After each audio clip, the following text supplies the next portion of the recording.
make a move in the ring. You can hit me with a word you fling. We are now joined by former UFC middleweight champion Chris Weidman. Chris, thank you for joining us today. Thank you for having me. First question will go to Bryson Hester with Cage Side Press. Your line is open. How you doing, Chris? I'm doing well. How are you? I'm good. So you're back at middleweight. If you get the win on Saturday night, will you stay in the division, or are you looking to try again at light heavyweight in the future? If I win, I'm 100% staying at middleweight. I'm not cutting all this weight just for a one-off with Omari.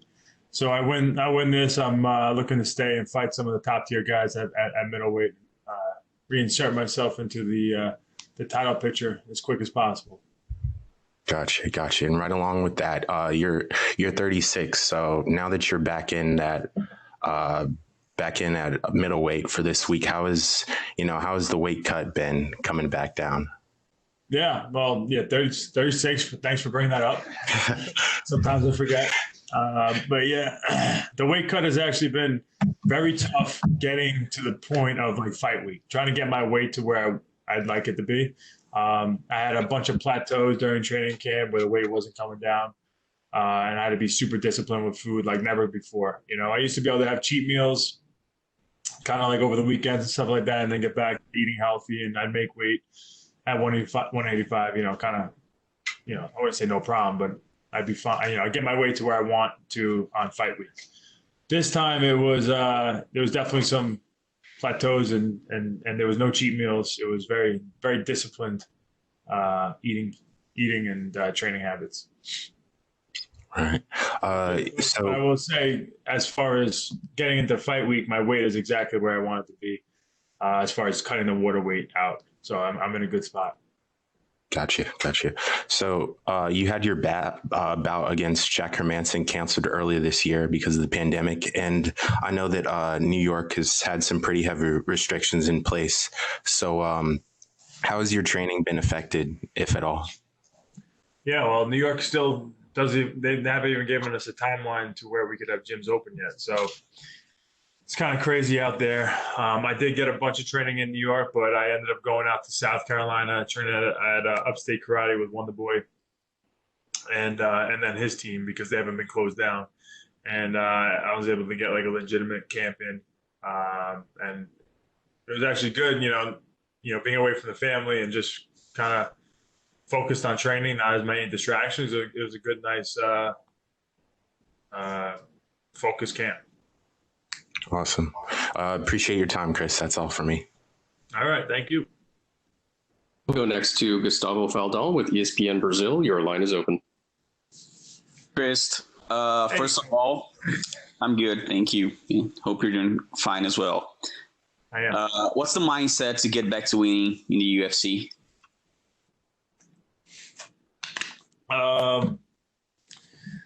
The mindset is just to focus, just have good preparation to where I have confidence in myself and believe I did everything right, and then go out there and do what I know I can do.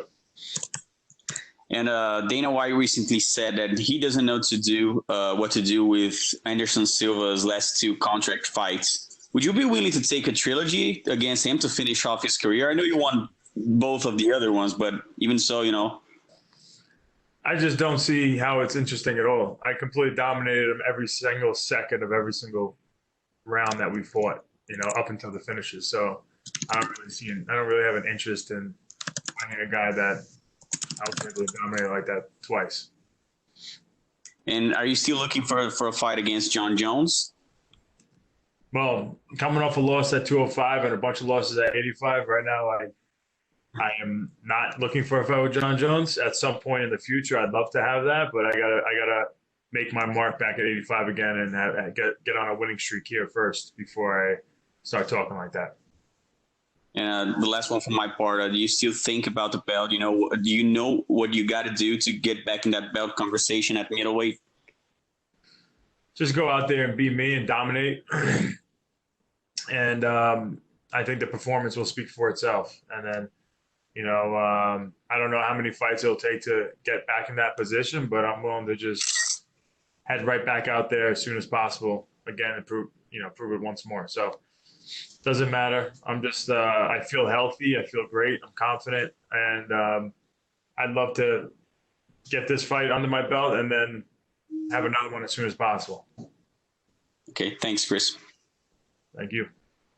We'll go next to Ezekiel Bergonzi with Super Luchas. Your line is open. Hey Chris, how are you? I'm good. How are you? Fine, thank you. My question is, what readjustments did you did for this fight? Akhmedov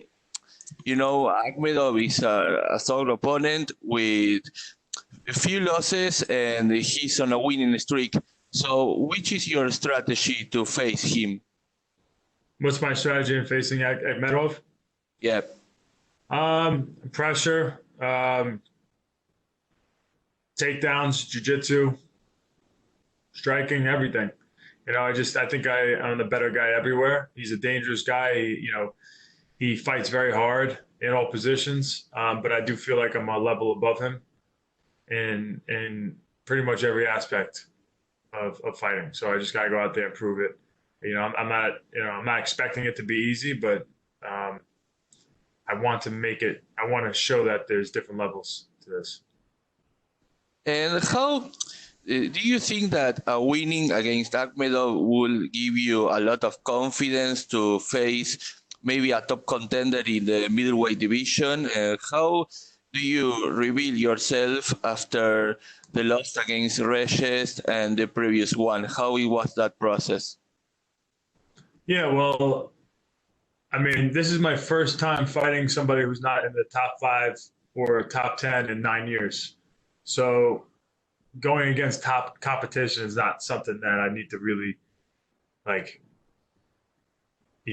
not going to throw me off. I have a lot of experience with that. That's where I belong. So I just get finished with this fight and I'm taking him very serious. And then we'll see what happens next.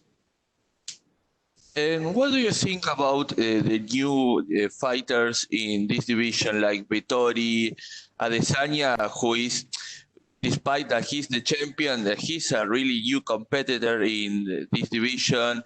Now Whitaker just beat Till and Cannonier is kind of back. So how do you analyze this division, and how do you think you can put yourself in there and in this time now? What do you think about that? Yeah, the division is definitely exciting right now. I think my fight will speak for itself and put myself, put me right in the mix of all that pretty quickly. So thank you and good luck on Saturday. Thank you. We'll go next to Alistair Bishop. Your line is open. Chris, how are you, sir? I'm good. How are you? Fantastic. Thank you. Chris, I just wanted to touch on, you mentioned plateauing through your way through through your training camp. What do you attribute that to? Do you think just the miles on the body is just getting a bit harder to get that weight down? I think, my last time making 85 was 2018. So I had a couple of years of just not really having to keep my body weight that low, and my body's not as accustomed to getting down quick like it was in the past. So I think that coupled with getting a little older, I think probably slowed it down a little bit as how much fat you can get off and how quickly it takes. Okay. At this point in your career, obviously, I think it's 1 in 5. Do you feel like your back's against the cage at the moment?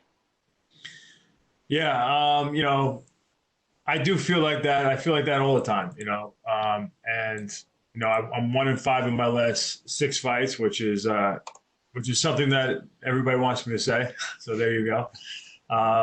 But it's all fights I was right in there with, and they're all top 5 guys in the world. There's no shame in that. And they're all guys that I was doing really well against up until the time of loss. And other than the Reyes fight, that was, he got me, he kind of got me early, so I wasn't able to get as much out of that spot as I'd like to. That's kind of sometimes how mixed martial arts works. So I just know what my potential is, and I did everything right in training, and I'm just going to go out there and put it on the line, and we'll see what happens. Do you think this sort of matchup stylistically gives you a good opportunity to show your grappling prowess and really just show off your talent? Yeah, I think so. I think this fight's a great fight for me to showcase my skills. Not taking anything away from Omari, but I think against any of the guys that I fought and I'm going to be fighting, I have that opportunity. But I just really trained really well for this fight and sacrificed a lot, and I feel better than ever. Without looking past Omari, obviously, if you could pick up a win on Saturday, where would you see yourself in the division? I don't know. I think the fight will speak for itself, and I'm going to be right in the mix of things. You know, I'm the top guys. I'll be right in there with the top guys, I think, to where I'll have some big fights offered. And the last one from me, so obviously we mentioned the one win and 5 losses in the last 6 fights. Dealing with adversity, what advice would you give to younger MMA fighters when it comes to dealing with adversity through your career? You know, don't let the critics and the doubters and the haters get to you. At the end of the day, it's not always the best fighter that wins, the overall best fighter that wins that night. It's the fighter that was better that night, you know, and that doesn't change your potential and how good you are. You know, so you got to be able to refresh, restart your mindset, and keep your confidence, and just keep training hard. Fantastic. Thank you, sir. Best of luck. Thank you. We'll take our final questions from Sumik Datta with Sportskeeda. Line is open. Chris, What's that? Hello. Hello. Yes, I'm doing. Hello. Hi. in the lead up to this, you said that you're almost in a must-win situation now. Being a champion, do you feel that this is the most pressure you've ever felt in your UFC career so far? No, I've had lots of pressure on me since the beginning, from lots of hype to fighting for multiple championship fights, to coming off of losses and then finding my way to wins. I've had it all, and so for me, it's just another day in the office, man. So you're Omari Akhmedov. Well, but this will be the first time he faces someone of your caliber, you know, someone who's been a champion. So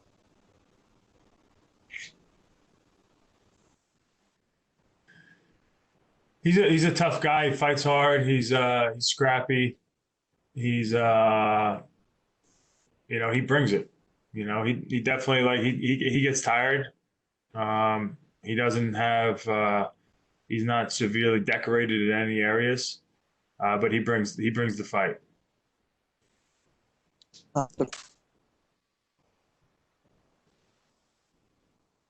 So, is there a future for Chris Weidman in 205, or will you be focusing on middleweight? I'm going to be focusing on the middleweight division moving forward. Even though I got to cut some more weight, I like that. I like eating healthy and training extra hard to keep my weight down. It kind of makes me feel like I'm more ready for a fight. So I see myself staying down here.